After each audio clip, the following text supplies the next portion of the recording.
I'd like a few minutes of your time, Commissioner. It's all right. We're happy to see you back, Officer McCormick. You must have plenty of questions. If you'd like, I can ask Andrew. I understand you ordered the plug pulled on me. That isn't perfectly accurate.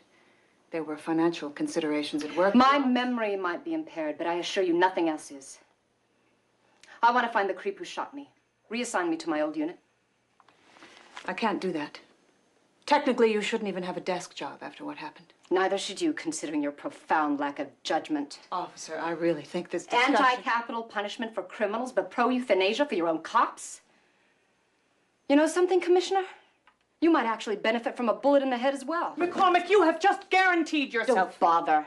I quit.